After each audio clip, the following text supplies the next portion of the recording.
Nah, Pak Kiai, di satu semester ini kan Pak Kiai kita bicara tentang lembaga keuangan syariah, Pak Kiai. Kalau tentang perbankan syariah, Pak Kiai, apa sih yang menarik di tentang perkembangan bank syariah di Indonesia hari ini, Pak Kiai? Yang lagi rame kan masalah merger kan, itu yang menarik itu. Tapi memang ini fenomena, saya nggak tahu positif atau negatif tentang merger bank-bank anak perusahaan, bank himbara istilahnya itu. Bank punya himbara di merger itu kan luar biasa. Yang perlu diperhatikan dan mungkin oleh BSI nantinya apa yang disuarakan oleh Pak Anwar Abbas dari atas nama Muhammadiyah. Itu jangan sampai BSI sebagai bank besar lupa juga pada rakyat kecil. Karena kan yang terinfokan di media massa, kalau Indonesia punya bank syariah besar, berarti kan bisa merespon kebutuhan-kebutuhan untuk korporasi, untuk pembiayaan kepada korporasi yang nilainya cukup besar. Itu yang terungkap. Makanya Muhammadiyah respon ya, kalau tidak ngurusin lagi rakyat kecil, adalah mau semua dana Muhammadiyah ditarik dari bank-bank tersebut.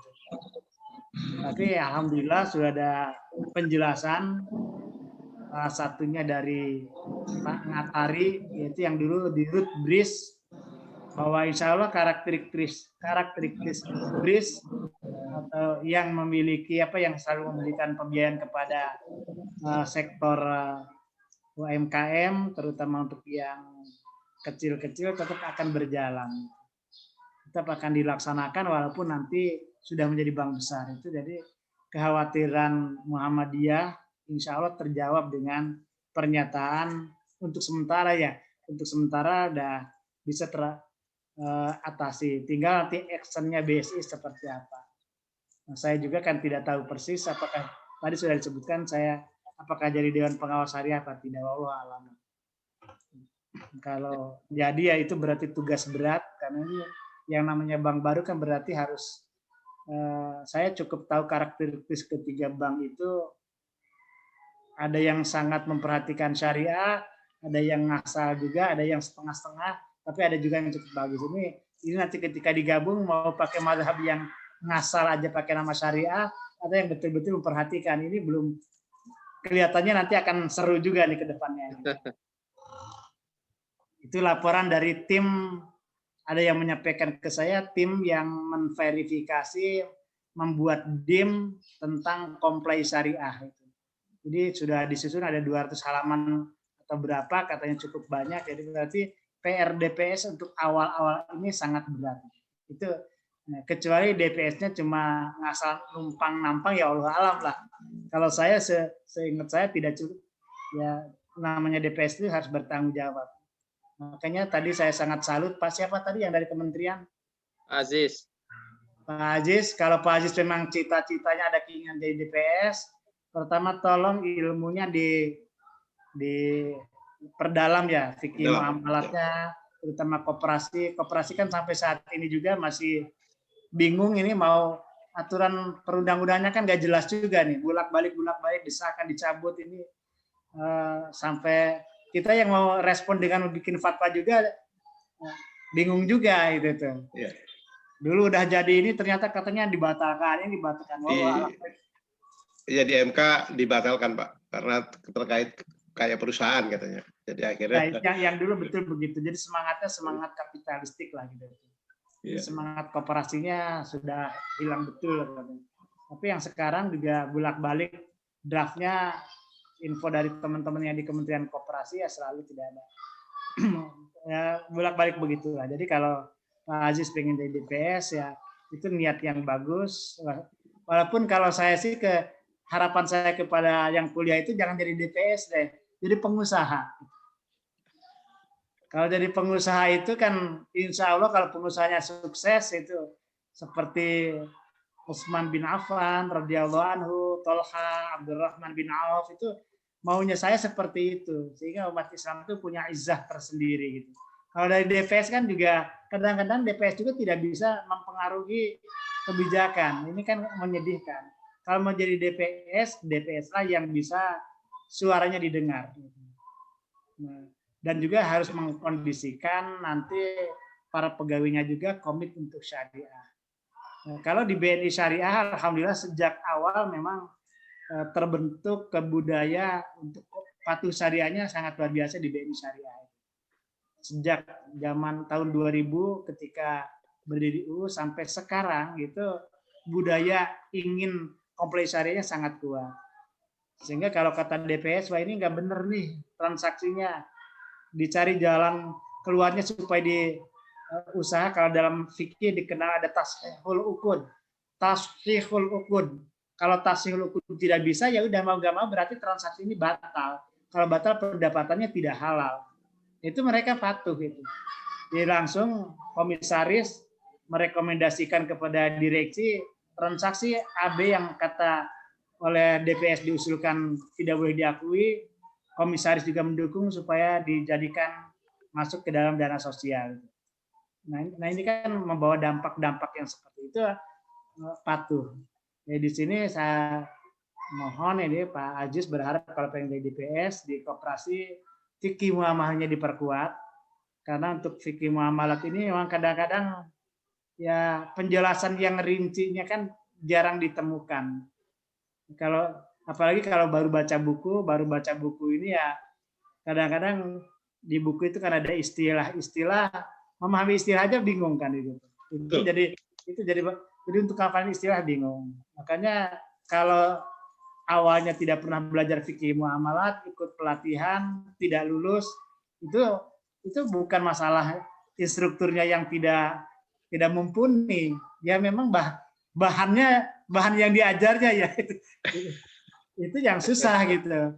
Katakanlah kita mau nanam, petaninya udah bagus, tapi kalau tanahnya tandus ya susah juga kan itu.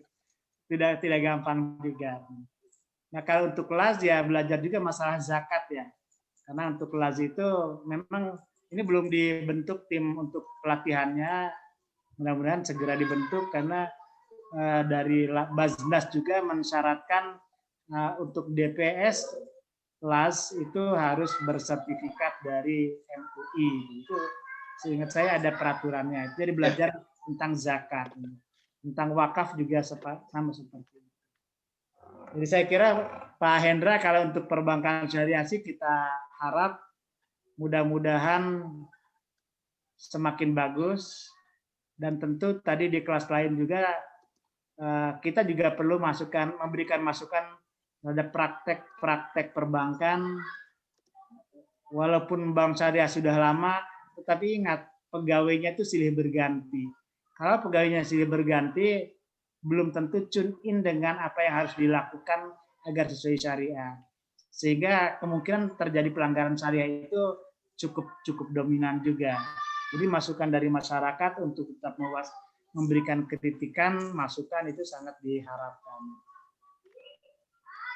Insya Allah ini mohon doanya mudah-mudahan perbankan syariah di Indonesia semakin lama semakin bagus. Tapi memang Bank Syariah Indonesia ini dilematis ya Pak Kiai. Di satu sisi dituntut untuk tetap konsisten oleh Presiden pada UMKM, tapi di sisi lain kalau BSI main di UMKM, tentu kasihan juga koperasi-koperasi lalu bank-bank syariah yang kecil juga Pak Kiai ya. Gimana menurut Pak Kiai? Ya kan ada gini masing-masing kan. UMKM itu belum tentu koperasi kan. UMKM kan sampai 2 miliar ya, kalau 5 miliar yang kelompok UMKM itu. Jadi artinya tetap nanti pastinya akan ada sinergi lah gitu. Seperti yang jadi Bank BSI itu nanti bisa melayani korporat itu artinya ya untuk pembiayaan yang selama ini sindikasi 5 bank, 7 bank, nanti mungkin cukup BSI dengan bank mana gitu. Itu tidak, insya Allah lebih mudah lah gitu. Nah, kita ya mudah-mudahan sih ada manfaatnya. Mudah-mudahan juga nanti BPD Bank Jabar juga dikonversi dan digabung dengan Bank Jabar Syariahnya. Ini karena sedang ada upaya-upaya seperti itu. Nah, dan juga sedang Indonesia punya bank KPR terbesar lah gitu.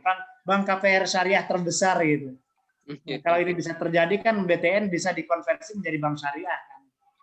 Karena BTN ini satu-satunya bank yang dalam kondisi krisis, kondisi pandemi tapi tetap tumbuh dengan positif baik. Saya kira itulah mungkin ya. Terima kasih. Lalu Pak Kiai, yang berikutnya tentang multi finance syariah Pak Kiai. Setelah perbankan syariah, multi finance syariah. Nah, kira-kira apa yang menarik untuk diketahui mahasiswa tentang perkembangan multi finance syariah Pak Kiai? Infonya multi finance ini kan banyak yang mengembalikan izin ya. Karena mungkin memang cukup parah lah itu kondisi pandemi ini di salah satu multi finance misalnya di Toyota Astra Finance pada tahun 2019 itu pembiayaannya melampaui target 2019 itu. 2020 sampai sekarang kayaknya target yang minimum itu belum tercapai juga. Yang 2020 tidak tercapai. Itu nggak tahu ke sini ya. Jadi di sisi lain mungkin jadi banyak kelesuan karena dampak penanganan pandemi corona ini tidak menguntungkan ya. Caranya cara yang tidak pas kelihatannya begitu ya. Sehingga ya akhirnya ya seperti ini. Jadi banyak perusahaan pembiayaan yang kelihatannya mengembalikan izin. Ya, mudah-mudahan sih yang mengembalikan izin itu ya betul-betul yang sudah parah dan tidak mampu untuk mengembangkannya. Tetapi secara umum insya Allah sih yang sekarang yang dari awalnya tujuannya memang bukan hanya sekedar punya, insya Allah jalan terus. Ya. Cuma kan kita tahu bahwa ada yang bukan multi finance hanya sekedar punya, itu yang repot itu. Itu yang kemudian mengembalikan izin. Ya, itu mungkin. Makasih Pak Kiai. Artinya dampak pandemi juga berdampak pada multi finance syariah Pak Kiai ya. Luar biasa lah, boleh dikatakan luar biasa. Lalu Pak Kiai yang hari ini kita bahas Pak Kiai tentang asuransi syariah nih Pak Kiai. Nah, kita kan baru ada undang-undang tentang asuransi yang kemudian di dalamnya mengatur tentang asuransi syariah. Bagaimana perkembangannya Pak Kiai? Perkembangan asuransi syariah juga sepertinya belum nggak terlalu tumbuh juga ya kalau lihat itu. Tapi ya yang mengembalikan izin juga ada. Ada yang mengembalikan izin dan yang memang kemarin juga ada yang kesulitan juga perlakuannya. Ada kesulitan maksud perlakuan itu ada di satu perusahaan ini asuransi syariah. Dana tabarunya masih banyak, semua kewajiban untuk membayar kepada peserta sudah selesai, tapi dana tabarunya masih ada. Dan izin perusahaan harus dikembalikan. Satu dana harus dikembalikan. Nah, ini status dana tabarunya kemana itu juga belum ada fatwanya. Ini tantangan juga, walaupun kemarin sudah diselesaikan dengan baik secara musyawarah antar para pengelola dana tabaru dan juga pengelola asuransi yang lain dan dipandu kalau nggak salah oleh OJK IKNB.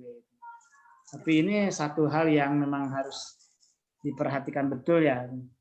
Saya sebetulnya sejak lama mengusulkan agar dana tabaru itu menjadi entitas hukum ya. Jadi entitas hukum seperti halnya bandingannya ada dana pensiun. Dana pensiun itu dalam peraturan perundang-undangan disebutkan sebagai badan hukum. Dana pensiun adalah badan hukum yang tugasnya bla bla bla. Jadi badan hukum sudah dinyatakan sebagai badan hukum. Kalau sudah dinyatakan badan hukum, itu kan berarti harus ada pengurus kan.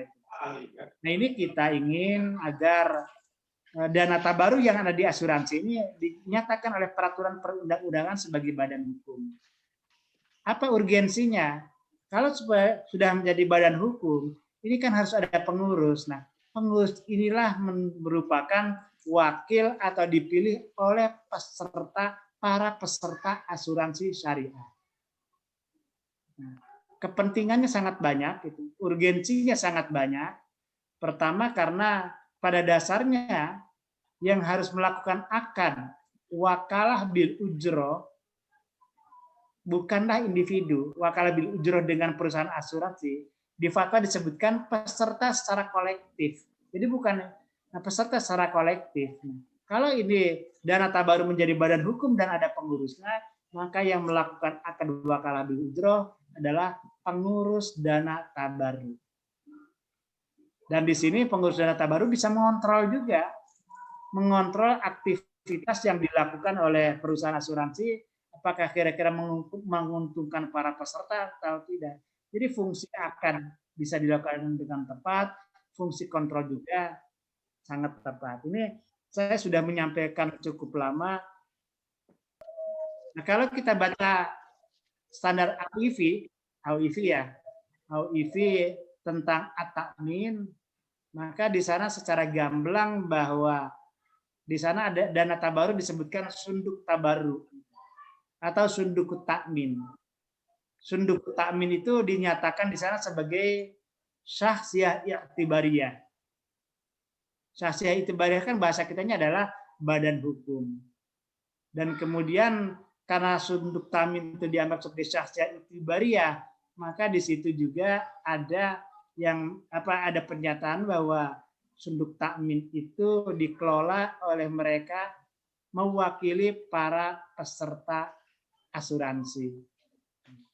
Nah, di AUIV sudah disebutkan, cuma saya nggak tahu prakteknya sudah ada atau belum. Nah, kita digagas di Indonesia, mudah-mudahan ke depannya ini bisa dilakukan, karena menurut saya ini dampak positifnya insya Allah cukup besar.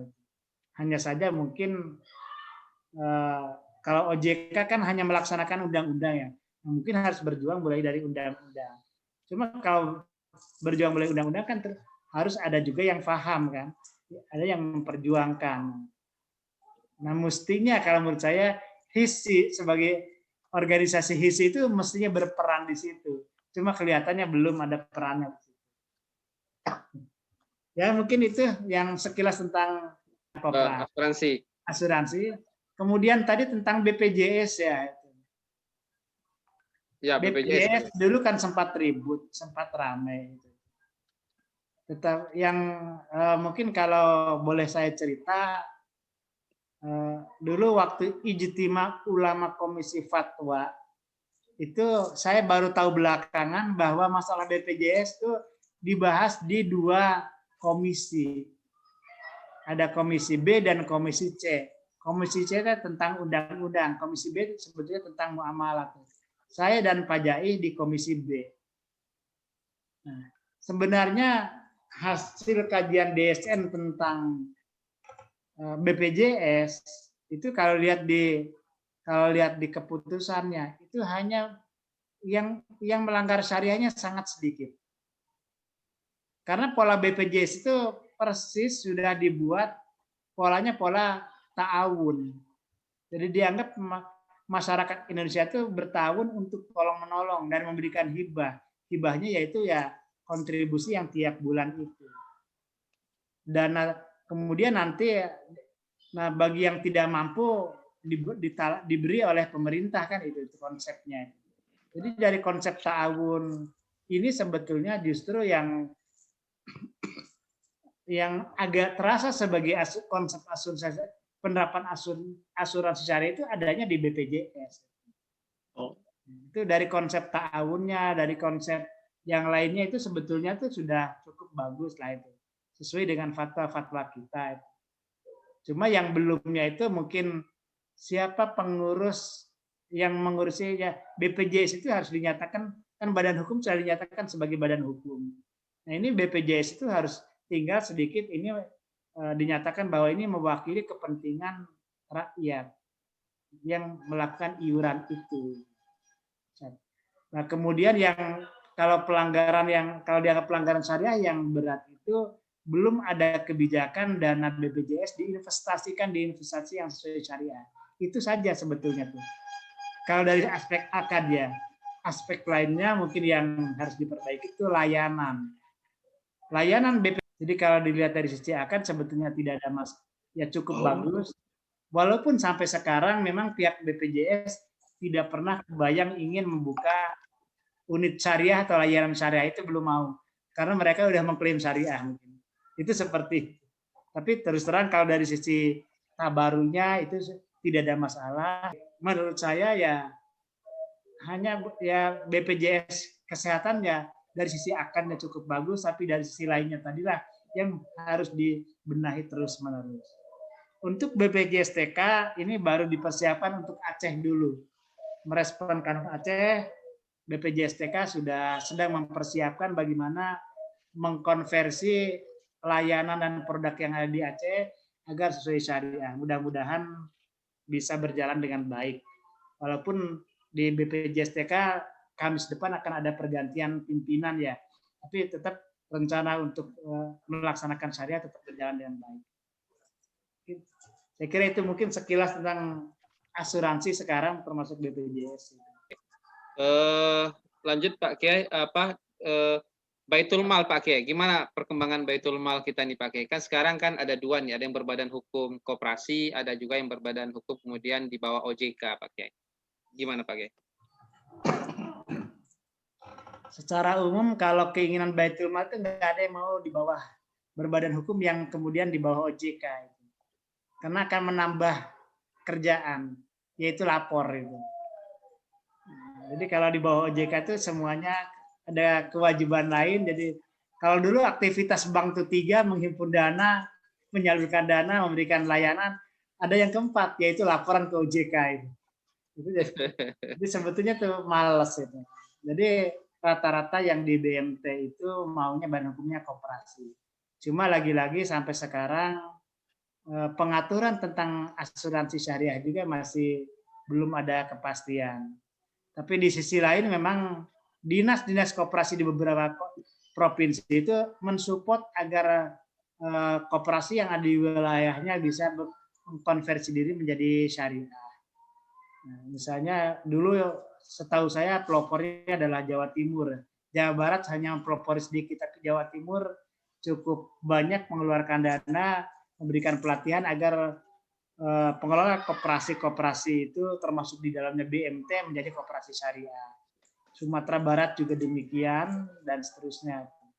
Ya, mudah-mudahan ke depan koperasi syariah ini betul-betul menjadi tonggak koperasinya masyarakat, tapi mungkin yang harus kalau menurut saya yang harus dimajukan itu bukan hanya koperasi keuangannya, tapi koperasi apa namanya? Saya nggak hafal itu. Koperasi KJKS bukan? Yang harus dikembangkan. Jadi kalau untuk sekarang yang koperasi yang jualan itu, yang KSPS, KSPPS, Koperasi Simpan Pinjam dan Pembiayaan Syariah. Nah, bukan hanya itu yang harus Bank Wakaf Mikro yang terakhir. Justru yang bisa melakukan penjualan itu, punya toko, punya pabrik, punya itu, justru yang itu yang harus dikembangkan. Karena yang kalau hanya koperasi keuangannya saja yang dikembangkan, ini kan berarti koperasi hanya melakukan pembiayaan saja kan kepada mereka yang memerlukan modal atau memerlukan kebutuhan uang. Tapi kalau koperasi yang bisa, saya lupa namanya itu, apa koperasi serba ada, apa koperasi apa yang namanya tuh, yang pokoknya yang barang lah, bisa yang memungkinkan produksi barang, menjual barang, distribusi barang, itu kan ada itu. Saya lupa istilahnya, tapi itu ada. Justru itu yang harus dikembangkan. Kalau ini bisa dikembangkan dan beberapa koperasi itu bisa bergabung, sehingga nanti bisa membuat produk barang. Kalau barengan itu mencari bahannya sekaligus cukup banyak, sehingga dapat bahan dengan harga yang murah. Tinggal pelatihan dan juga standarisasi produknya. Nah, sebetulnya dulu calon wapres ya pernah menggagas itu dalam pidatonya. Jadi artinya untuk memberdayakan ekonomi masyarakat melalui koperasi, atau mungkin tidak menyebutkan koperasinya, tapi langsung masyarakat diberdayakan supaya menjadi bisa memproduksi barang.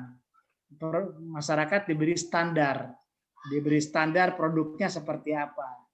Kemudian bukan hanya disuruh memproduk, tapi juga nanti ada yang mengawal produk itu dibeli oleh siapa, dan seterusnya sampai ekspor itu. Sehingga semua masyarakat bisa menjadi bisa menjadi produsen dan sesuai dengan kondisi daerahnya. Kalau misalnya di daerah misalnya di Brebes itu bawang. Ya, bagaimana produk bawang itu dilakukan dan nanti bisa dijual dengan standar internasional.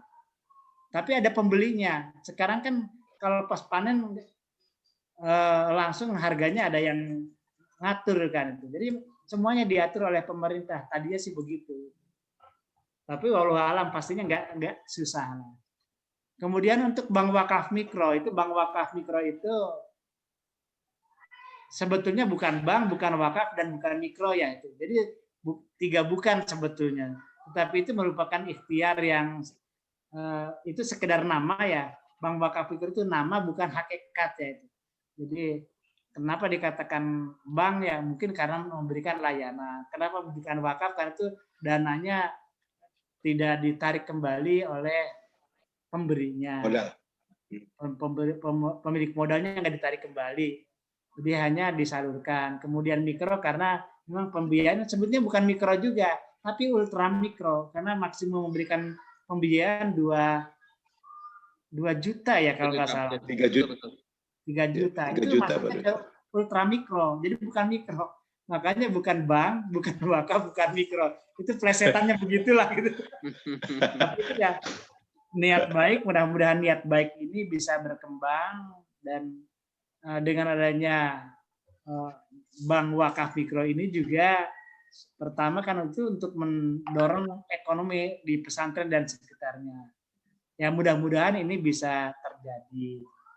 Mudah-mudahan ya itu. Yang kedua juga latihan untuk di lingkungan pesantren mengenal lembaga keuangan di samping juga lembaga bisnis lainnya. Kita sih harap mudah-mudahan semua membuahkan hasil yang positif lah. Baik. Lanjut Pak Kiai, lembaga pengelola zakat nih Pak Kiai. Nah zakat kita gimana nih Pak Kiai? Zakat kita ini baru bicara teori ya. Ini memang ini yang sangat menyedihkan sebetulnya itu masyarakat Indonesia merupakan masyarakat yang terlalu ingin berbuat baik gitu. Ini, jadi ingin berbuat baiknya keterlaluan gitu maksudnya. Sehingga di luar sehingga bisa menimbulkan dampak negatif. Kalau para ekonom, para pemerhati kan selalu ngomong umat Islam Indonesia adalah mayoritas. Nah, kalau masing-masing untuk zakat fitrah saja misalnya, kalau untuk zakat fitrah katakanlah bayar 10.000 per kepala kali berapa, dan dengan berapa ini bisa digunakan untuk membangun ekonomi kan. Tapi itu tidak pernah terjadi kan. Jadi yang terjadi sekarang itu untuk zakat itu tiap musola bikin panitia sendiri-sendiri. Dan mereka menganggap itu sebagai amil. Dan karena amil berhak juga memperoleh bagian. Itu yang terjadi. Ini semuanya ingin berlomba katanya melayani umat dalam bidang zakat. Tapi menurut saya ini ada baiknya, ada minusnya. Minusnya dana zakat sekarang tidak bisa terkumpul. Dan karena tidak bisa terkumpul ya tidak bisa dimanage dengan baik. Nah ini masih agak berat, perjuangannya masih cukup lama ini. Saya nggak tahu nih kehadiran Basnas sampai sekarang juga belum bisa mestinya ini ada undang-undang yang bisa memberikan apa ya layanan tapi juga perlindungan. Yang maksud layanan uang zakat itu bisa terkumpul. Maksud terkumpul ini tidak harus uangnya masuk ke rekening ke pusat semua, tapi ke rekening bisa terkontrol di rekening, tinggal distribusinya. Nah, jangan sampai nanti terpisah-pisah. Itu yang mestinya seperti itu yang harus diupayakan. Ini kan tadi seperti terpisah-pisah, ini nerima terutama untuk zakat fitrah itu semua jadi ambil semua. Bahkan kalau di kampung saya kadang-kadang di desa juga sebagai amil. Harus masuk ke amil zakat yang di kecamatan. Di kecamatan amil juga, ngambil juga. Jadi amil dan ngambil itu bersamaan itu. Nah, mestinya kan nggak boleh begitu. Mestinya amil-amil yang statusnya notabene ASN atau pegawai itu dia jangan terima zakat. Itu dia bukan sebagai amil, didudukan sebagai pelaksanaan tugas saja, sehingga untuk ambil itu tidak perlu ada gitu. Bagian untuk ambil tidak perlu dikeluarkan, lebih fokus yang lain. Karena walaupun di Al-Quran ada amil, itu tidak harus ada dan tidak harus 1/8. Justru yang harus menentukan itu adalah imam. Mestinya kalau ada pimpinan yang itu ya, kalau Baznas itu mestinya lah yang Baznas. Mestinya diupayakan badan ambil zakat itu punya pendanaan tersendiri sehingga tidak mengambil uang zakat. Program-programnya juga kelihatannya belum berjalan dengan baik. Dari tahun ke tahun ini memang masih wacananya untuk perbaikan dan perbaikan, mudah-mudahan perbaikan yang maksimalnya bisa tercapai dalam waktu yang tidak terlalu lama. Baik, terima kasih Pak Kiai. Berarti antara sentralisasi dan desentralisasi Pak Kiai. Masalahnya kan kalau konsep zakat itu desentralisasi kan, pada dasarnya kan itu. Ya. Sekarang pengen desentralisasi, ditarik ke pusat. Kalau menurut saya ya ke pusat itu memantaunya. Jadi harus ada proyek yang bersama, menurut saya. Bukan proyek bersama ya. Proyek dari zakat itu apa? Nah itu harus disinergikan antara BWI dan juga LAS. Jadi kalau untuk pembangunan apa, sehingga nanti ketika mau dimasukkan uang dari dana zakat untuk proyek itu tidak saling tumpang tindih, tapi saling menguatkan. Ini kan kadang-kadang kalau mustahik yang untuk sifatnya konsumtif, satu mustahik itu bisa dapat dari mana-mana. Tetapi ada juga mustahik yang tidak dapat dari mana-mana. Nah ini kan ironi kan ini. Ini jadi pembenahan bukan hanya di manajemen, tetapi juga di mental para pengurus dan juga para mustahiknya. Itu kira-kira masih banyak yang harus dibenahi lah itu. Baik Pak Kiai, lanjut Pak Kiai. Kalau wakaf Pak Kiai, gimana nih Pak Kiai? Saya jangan bertanya gerakan wakaf nasional ya itu, karena saya tidak pernah tahu apa itu. Ya. Jadi karena isunya jadi blunder ya Pak Kiai ya. Jadi isunya blunder, jadi tidak dapat informasi yang dimaksud gerakan wakaf nasional itu, wakaf uang nasional itu apa, kemudian nazirnya siapa, dan maukuf alehnya siapa, kan itu enggak, cara istismarnya seperti apa, itu yang belum saya ketahui. Jadi saya tidak bisa memberikan komentar banyak-banyak. Baik, Pak termasuk juga tidak bisa memberikan komentar wakaf untuk infrastruktur itu saya tidak bisa memberikan penjelasan, kecuali kalau polanya seperti yang saya tahu itu bisa memberikan penjelasan. Baik, terima kasih Pak Kiai. Lanjut Pak Kiai, pasar modal syariah nih Pak Kiai. Wah, pasar modal syariah ya. Pasar modal syariah ini ya agak ya mungkin kalau disebut pasar modal syariah kan banyak aspek yang terlibat ya. Dari mulai bursa. Nah, kalau sudah bicara bursa, bursa sudah memfasilitasi dan mendorong AB ya. AB itu anggota bursa. Perusahaan-perusahaan sekuritas yang anggota bursa itu memfasilitasi kepada masyarakat, terutama umat Islam yang ingin melakukan transaksi saham di bursa efek secara syariah. Itu bursa sudah cukup lama, jadi di bursa sendiri ya, dulu mungkin ada unit yang mengurusin syariah, kemudian untuk perizinan juga mereka tadi mengatur juga anggota-anggota bursa, perusahaan sekuritas anggota bursa supaya membuka layanan-layanan syariah. Dan alhamdulillah sudah ada yang mungkin kita pernah mendengar ada istilah SOTS ya, Syariah Online Trading System. Nah, itu kalau kita mau buka rekening untuk transaksi di pasar modal syariah di perusahaan sekuritas itu, di sana kita akan ketemu dengan SOTS. Nah, kalau sudah kita SOTS, tetap di situ dikasih 2 pintu konven dan pintu syariah. Nah, kalau kita maunya syariah ya bukalah pintu yang syariah. Nanti di situ kalau kita mau beli saham, di situ hanya boleh membeli saham yang sudah masuk dalam kelompok daftar efek syariah. Nah, Kalau misalnya ada perusahaan yang memang ini sangat bagus banget, tapi kalau kita pengen syariah melalui SOTS, kita pasti tidak akan bisa membelinya. Itu karena di situ sistem sudah dibuat hanya bisa transaksi terhadap saham-saham yang masuk dalam kategori saham syariah atau masuk dalam daftar efek syariah DES itu. Tapi ya alhamdulillah sampai saat ini total saham yang listed di bursa yang masuk ke dalam DES lebih dari 60%. 63 saya atau berapa saya lupa persisnya, tapi dan itu tiap 6 bulan sekali ada daftar yang diterbitkan oleh OJK Pasar Modal Syariah. Nah, di SOTS tadi juga margin trading, short selling pasti tidak bisa. Ini jadi untuk perkembangan pasar modal, kalau dilihat dari sisi transaksinya, media udah transaksi sudah sangat bagus, sudah disediakan.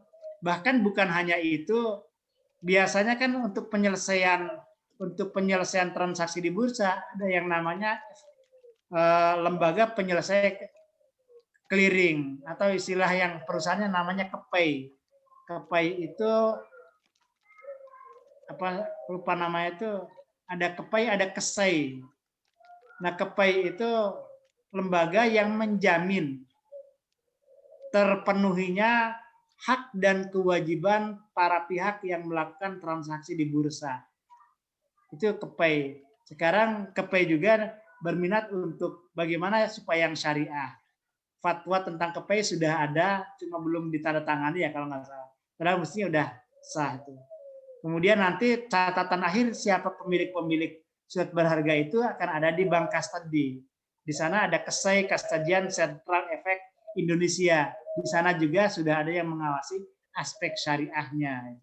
Jadi alhamdulillah untuk pasar modal kalau dari aspek lembaga untuk transaksi sudah tersedia dengan baik. Namun untuk kemudian untuk penerbitan selain untuk sukuk ini mengalami pelemahan. Di tahun 2020 sepertinya tidak ada sukuk yang lahir apa mungkin cuma ada satu ya sukuk yang lahir itu.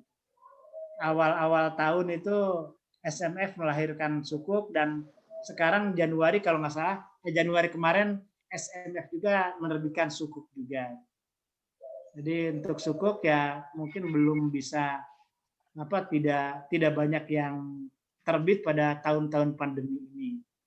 Nah, untuk instrumen lain seperti KIK-EBA itu meskipun pada awal 2020 sudah Mandiri Sekuritas sudah menyiapkan dan mendiskusikan dan menyiapkan ada EBA syariah, tapi sampai sekarang belum berjalan. Mungkin itu sekilas tentang pasar modal ya. Terima kasih Pak Kiai. Lanjut Pak Kiai, penggadaian syariah nih Pak Kiai. Penggadaian syariah. Apa yang menarik Pak Kiai? Saya belum mengamati betul setelah adanya semacam liberalisasi ya. Apa liberalisasi? Dulu kan yang namanya pegadaian kan hanya monopoli ya. Monopoli perum pegadaian. Tapi konon katanya setelah ada undang-undang baru, siapapun boleh mengajukan izin usaha sebagai perusahaan pegadaian. Nah, hanya saja yang mempunyai izin sebagai pegadaian syariah mungkin belum cukup banyak ya. Ini tidak cukup banyak walaupun ada di mana ditulis pegadaian syariah itu kelihatannya masih belum memenuhi persyaratan karena kita tahu kalau pegadaian syariah itu mestinya ada Dewan Pengawas Syariah yang akan membimbing dan mengontrol praktek mereka agar tetap sesuai syariah. Tapi kalau untuk perusahaan pegadaian kelihatannya maju terus dan saya nggak tahu kapan kelihatannya akan dikonversi ya itu. Sampai sekarang sudah berjalan mulai tahun 2000 yang saya tahu mungkin 2018 atau 2019 itu selalu ada pelatihan dan di antara pelatihannya pelatihan untuk transaksi syariah ke semua pegawai pegadaian, baik yang konven maupun yang syariah, semua dikasih pelatihan.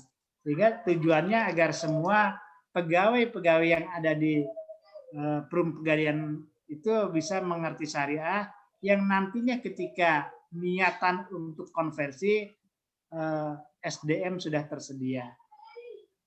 Untuk Pulau Madura saya kira tahun 2019 ya. 2019 sudah di seluruh kantor layanan pegawaian di Madura sudah dikonversi menjadi syariah semua. Mungkin Aceh, saya nggak tahu Aceh sudah atau belum, saya belum dapat info. Dan nanti kan ini sudah cukup banyak juga. Kalau tadi bicara perkembangan, mungkin ada yang saya lupa sampaikan. Riau ya, Riau itu sedang menggodok perda yang tujuannya nanti supaya Bank Riau itu Riau dengan Pekanbaru sama apa enggak sih? Sama, pakai sama. Sama ya, sama ya. Itu kemarin ada Jumat seminggu yang lalu ada diskusi dengan DSN dari Pokja ya, apa bukan Pokja namanya apa yang khusus itu pansus di DPRD sana bersama dengan orang dari gubernuran juga dari dirutnya bank sana ingin mengkonversi nantinya untuk syariah. Mereka minta masukan ke DSN juga sebetulnya tuh plus minusnya di mana atau apa yang harus ada dalam setiap bank syariah itu. Karena para DPR juga ingin agar nantinya ketika bank tersebut menjadi dikonversi menjadi syariah justru kelihatan maslahatnya ketimbang konven itu. Itu keinginan mereka, makanya minta masukan ke DSN. Gitu. Mudah-mudahan sih sebelum Februari berakhir Perda sudah jadi. Kalau Perda sudah jadi kan insya Allah tidak lama lagi. Jadi ini menyusul. Kemudian untuk Sumatera Barat saya nggak tahu udah sampai mana perkembangannya. Tapi kalau Sumatera Barat sudah lebih dulu dari saya nggak tahu udah ada Perdanya atau belum ya. Tapi yang saya tahu Sumatera Barat itu pernah rombongan dari Sumatera Barat, MUI Sumatera Barat dan pegawai-pegawai direksi dan komisaris Bank Sumbar itu ketemu di NTB. Mereka sedang studi banding. Mudah-mudahan bukan hanya studi banding saja, tetapi segera dilanjutkan. Tapi baik. Itu jadi perkembangan sekarang, alhamdulillah bagus ini. Kalau boleh lagi pakai ini lembaga penjaminan syariah nih pakai. Ini kadang-kadang masyarakat nggak tahu juga nih pakai. Nah, lembaga penjaminan syariah ini memang tidak cukup populer ya. Lembaga penjaminan syariah ini kan biasanya memberikan penjaminannya bisa untuk penjaminan kredit, bisa untuk penjaminan surety bond dan lain-lain. Yang ada untuk perusahaan penjaminan syariah itu umumnya masih, kalau untuk di setiap daerah kan ada juga, tapi umumnya masih unit ya, masih UUS. Di Jawa Barat ada Jamkrida dan juga punya UUS Jamkrida Syariah. Di Banten juga sama, ada Jamkrida Banten dan punya UUS. Kemudian di Aceh kalau di Aceh mudah-mudahan sudah konversi ya. Saya belum tahu persis itu yang sifatnya daerah cukup banyak. Riau sedang tadi yang disebut-sebut Riau juga, Riau dan Sumatera Barat kalau nggak salah sudah ada ya, sudah cukup lama. Pak Sumatera Utara yang sudah cukup lama. Sumatera Barat saya belum lupa. Sumatera Utara sudah cukup lama. Prof. Amiur dulu salah satu dewan pengawas syariahnya bersama Prof. siapa satu lagi. Jadi insya Allah sudah cukup banyak untuk perusahaan penjaminan syariah. Nah untuk yang tingkat nasional itu ada Jamkrindo. Nah Jamkrindo itu mungkin perlu tahu ada dua macam perusahaan. Ada Jamkrindo Konven tapi punya UUS. Kemudian Jamkrindo itu juga mendirikan Jamkrindo Syariah. Jadi ada Jamkrindo Syariah sebagai full perusahaan syariah, ada UUS dari Jamkrindo. Jadi itu dua entitas yang berbeda. Walaupun ketika melakukan transaksi ya biasanya ta'awun. Kemudian ada juga yang sifatnya nasional itu Askrindo Syariah. Perusahaan PT Perusahaan Penjaminan Syariah Askrindo. Kalau nggak salah nama lengkapnya begitu. Jadi itu Askrindo bukan asuransi itu. Dulu memang ada yang namanya Askrindo itu asuransi, juga memberikan penutupan terhadap kredit-kredit pembiayaan, kredit untuk penutupan terhadap kredit maupun pembiayaan di bank itu, tapi kan akhirnya dilarang oleh peraturan perundang-undangan. Kalau yang seperti itu bukan ranahnya asuransi, tapi ranahnya perusahaan penjaminan. Kemudian ada juga yang sifatnya nasional, tapi belum punya UUS, tapi punya produk. Ada yang namanya PII. PII itu perusahaan penjaminan, PT PII Penjaminan Infrastruktur Indonesia. Ini belum ada UUS-nya, tetapi ketika mereka diminta untuk menjamin pembangunan rumah sakit di Banda Aceh, mau nggak mau harus punya syariah. Akhirnya dijamin hanya menerbitkan produk atau produk ya hanya untuk menjamin itu saja selesai. Nah, itu saya kira itu perkembangan perusahaan penjaminan baru sebatas itu ya. Terakhir nih Pak Kiai, terakhir alhamdulillah sampai terakhir, dana pensiun syariah Pak Kiai. Terakhir. Ya, dana pensiun syariah ini juga alhamdulillah sudah perkembangannya sudah cukup bagus, baik yang diberikan oleh DPLK kan itu bagus. Tapi ya memang tidak sebagus yang konven. Namun demikian misalnya di PT BNI Life ya. Jadi BNI Life itu kan asuransi BNI Life itu di sana juga sudah punya produk atau punya aktivitas dana pensiun syariah, DPLK syariah. Dan nah ini kedepannya mudah-mudahan kalau BNI syariah semua karyawannya untuk pensiunnya melalui DPLK BNI syariah. Melalui DPLK-nya BNI Life ya, asuransi BNI Life. Mudah-mudahan yang lainnya nanti begitulah. Wah, makasih Pak Kiai. Tanpa terasa sudah 1 semester ya dijelaskan sama Pak Kiai itu Pak Aziz ya kan. Jadi hari ini review 1 semester. Jadi alhamdulillah terima kasih ilmunya Pak Kiai. Tinggal nanti didalami. Jadi tolong ya kita di target perkuliahan ini satu memahami setiap tema. Kalau maksud saya kalau misalnya kita tadi bicara asuransi, kita paham betul apa perbedaan asuransi syariah dan asuransi konven.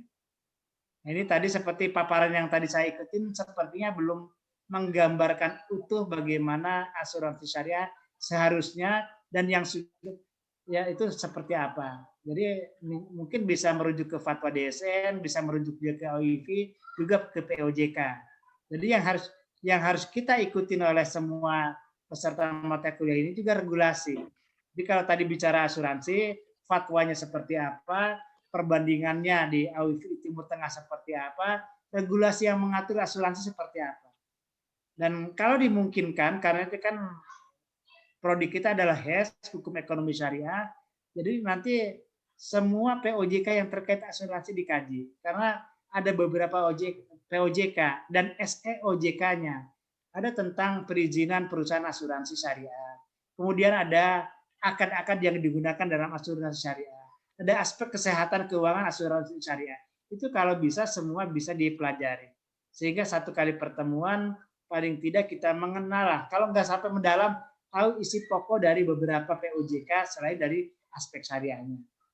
Dan seterusnya begitu gitu. Sehingga nanti kalau alumni sini diminta pendapat, dijadikan konsultan, diminta bagaimana membuat kontrak dalam asuransi syariah itu punya kemampuan. Termasuk tahu juga dasar-dasar hukumnya POJK, SEOJK-nya paham. Kira-kira itulah. Jadi dan jangan ini kalau udah POJK tolong jangan lihat buku ya. Buku itu biasanya udah out of date ya. Kalau rujukannya POJK harus langsung buka sekarang POJK asuransi, lihat di Google, nanti pasti ada portalnya OJK, di situ akan dilihat. Jadi kalau untuk regulasi jangan kembali ke buku, kecuali mungkin penjelasannya boleh lah, tapi kalau nomor berapa itu harus yang terakhir, jadi harus terupdate betul. Mahasiswa harus bisa meningkatkan kemampuannya, pengetahuannya, yaitu berupa update regulasi terbaru. Fatwa terbaru juga perlu cari terus menerus. Mungkin itu ya. Terima kasih Pak Kiai, luar biasa. Waktu juga ya, jadi sudah berubah semua zoom-nya nih. Jadi Masya Allah luar biasa, ilmunya bermanfaat sekali. Dan insya Allah mudah-mudahan di lain kesempatan kita ketemu lagi dengan guru kita.